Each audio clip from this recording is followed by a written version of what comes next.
All right, good morning. We'll kind of start off with the fatal crash that happened yesterday. I don't have a whole lot of details on this.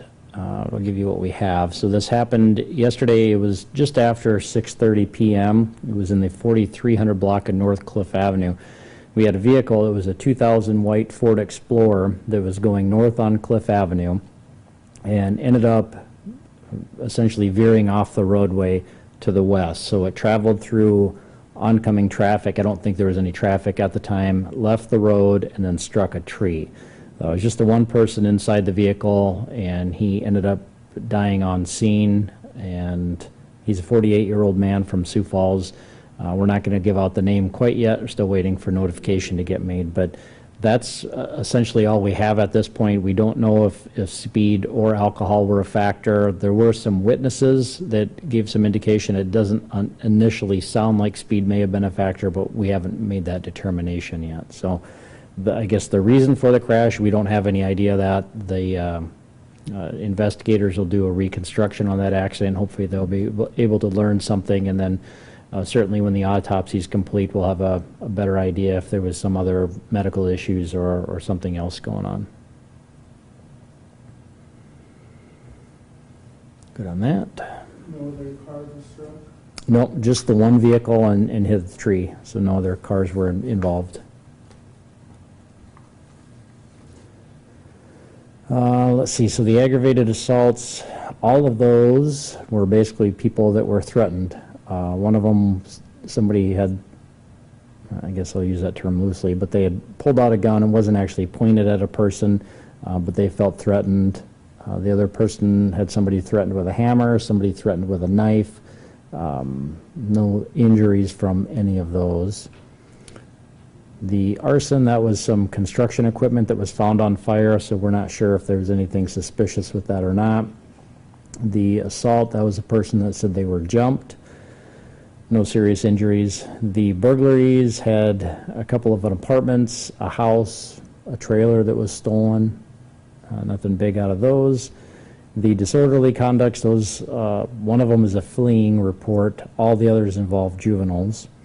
The embezzlement were both cars that were loaned out. Family offenses are 2 reports. Frauds, we had some checks, credit cards, and another false impersonation.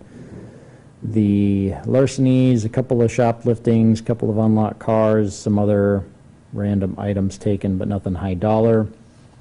No big quantities on the narcotics. The rapes are both reports. The sex offenses had a couple of sex offenders didn't change their address, and another one was just a report. Nothing serious from the simple assaults, nothing suspicious from the unattended deaths. Vandalism was some car windows broken, and the weapons violation, that involves a juvenile. And I was going to get the accident on I-229. So this was yesterday, probably about 5:20 is where it happened. We had, let me read through this quick here, but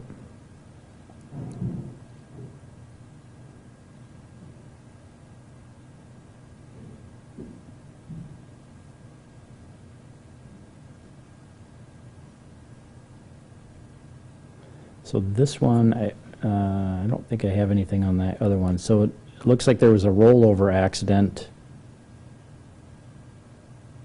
And I'm not sure if I'm going to be able to find anything on that or not. So there was a rollover accident. This was on 229.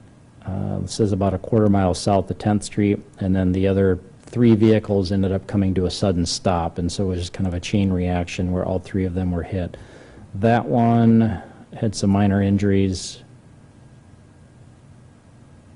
No citations were issued with that. And I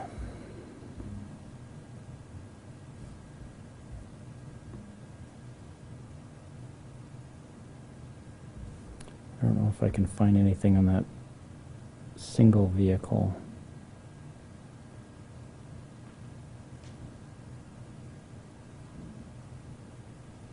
I wonder if the troopers handled that accident. I'm not sure. I'd have to do some more digging on that one, so I don't know what the initial cause of that rollover was. I don't see any reports that we took on that, so. Anything else? Okay, thanks.